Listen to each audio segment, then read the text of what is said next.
Thank you very much. We have 15 minutes for question and answers. I'll get it going.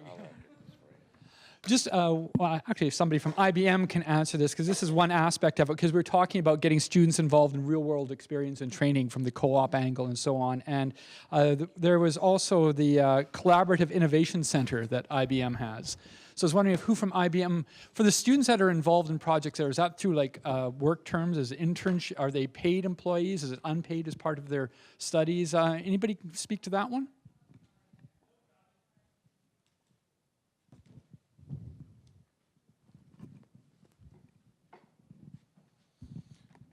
I'll take that one, Fred. So primarily, they are graduate students doing thesis research, but the model is much more complex than that in that we also have community college students who, Dennis Batera, you can talk to him about this. We have a Business Intelligence Systems Infrastructure program where it's a one-year course that is really a skills retraining. And these students do project-based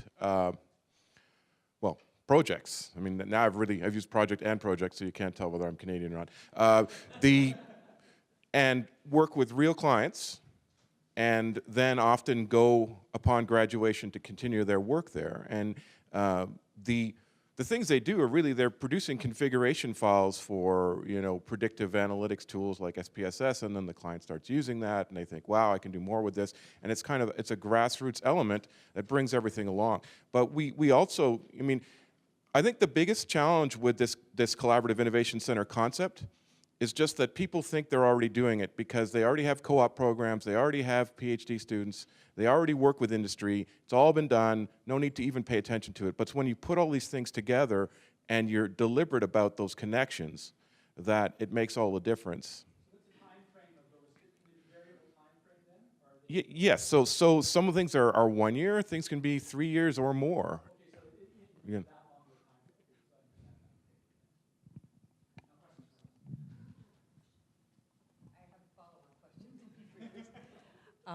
I was wondering if you could also comment on how many of these, collaborative centers are in process right now, the CICs?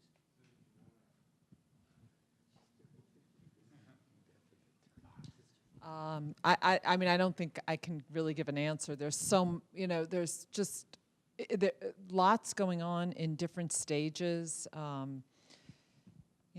I mentioned Singapore, Milan. With Milan Polytechnic, we've got analytics center there, that's already underway. Israel Defense, if you've been familiar with that, with cybersecurity. They really are, there's quite a bit underway, which, in some cases we wouldn't term, officially Collaborative Innovation Center, but they have the components of it.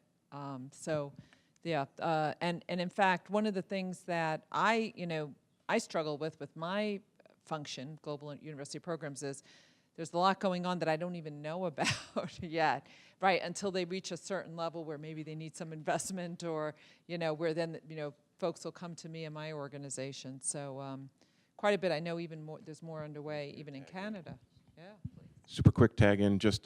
I think the really interesting part of that question is, we're now also looking at how we connect these various centers that have their own things within regions into super connections of networks, because the interdisciplinary, the interfaculty, interinstitution, et cetera, is all extremely beneficial.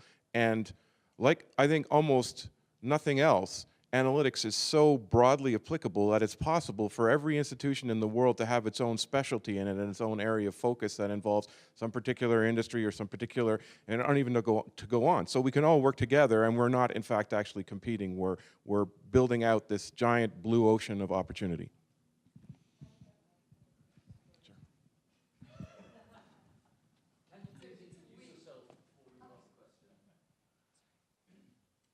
Hi, my name is Yuki Murugera. I'm from Ithaca College, not so much far away from Toronto.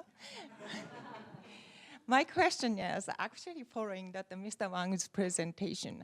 I think that big data is all over. And how we are going to increase the awareness of usage of big data is a big theme not only just the people who are specialized in computer science and the statistics. Most of these people will be a consumer of the big data. How are you going to help us to develop the curriculum, which is going to increase the awareness of the student? Like, we have a very strong music program, for instance. How we are going to Susan or you too.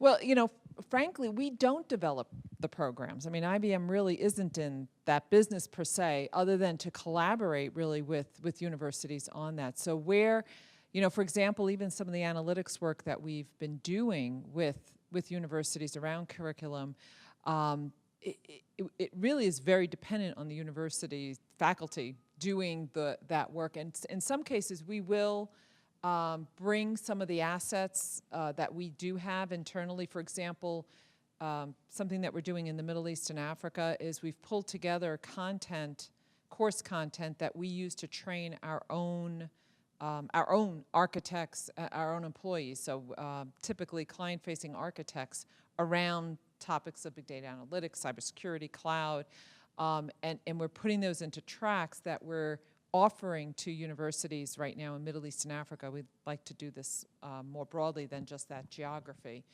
But we're offering to universities for a semester-long type of certification at the end for each of those tracks, you know, a semester long.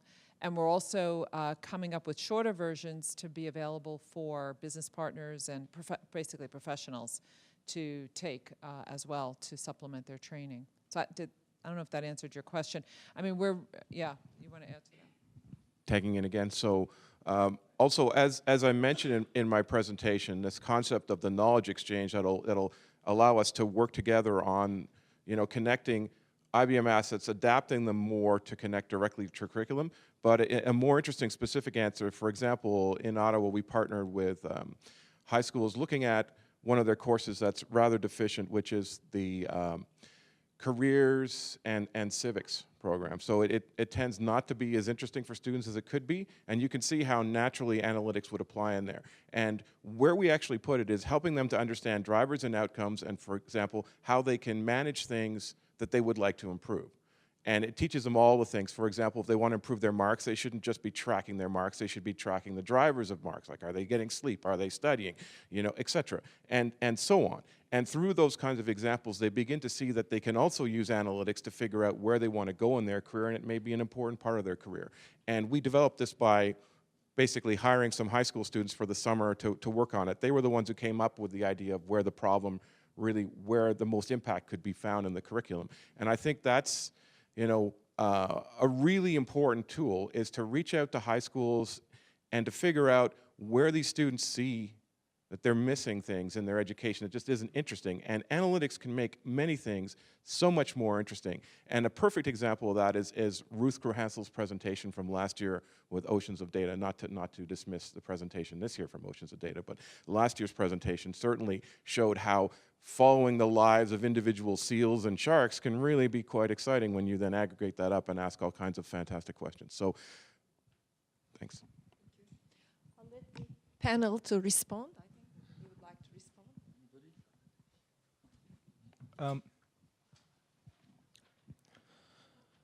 I believe that one thing that's going to change in general curriculum, and I'll give you an example from the business school, but that's pretty much, think of a gen ed class. You know, we used to have, and lots of schools still have a CS 101 class, you know, that teach you, oh, this is a keyboard, this is a, you know, hard drive. And I really think I'm actively politicking to evolve that class to data analytics class. So in our MBA curriculum, for example, we have something called information systems, and I'm the one who can really do it because I am the information system professor, so, you know, I'm not protecting my own turf.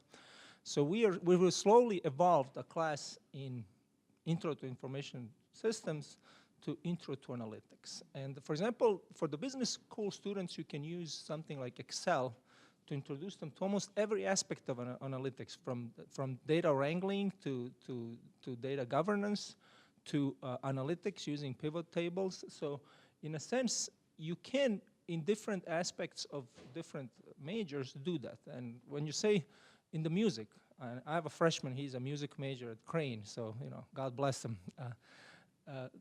Not my choice, but go on. So in every industry, what has changed fundamentally, why we're all here, is a definition what a recordable event is. So before, when you're in the music industry, your recordable event was sale of a CD or some Nielsen's rating of a song. Now, what a recordable event technically becomes is every second of every song on every device on certain volume level in certain location. And that's what's fundamental change. And every industry, every area of human activity has experienced that change. And you can introduce that in every context. I tell my students, I mean, maybe it's a little far-fetched, but, you know, to inspire them. I was inspired by the photo you put of a child with cancer. I'm saying, I predict in 20 years, somebody's going to win a Nobel Prize in medicine, and it's not going to be a doctor. It will be a data scientist. It will be somebody who's going to crunch tremendous amount of data, because what used to be clinical trial now can be a natural experiment. If it's the evolution and ability to collect and record individual data that changes the game in almost every industry. Actually, if I could add on to that, to offer a completely different perspective on big data science and how it's being introduced. I feel like we've been viewing big data and data science for too long as a hard science, as computer science and statistics and mathematics. Those three parts obviously comprise of the core of data science, but we need to embrace the fact that data science is much more than that. That it's already impacting our lives through social media, through news reports, through Twitter feeds and Facebook feeds. We need to realize that the younger generation already knows that big data is going on, but they're just not aware of how it's being implemented.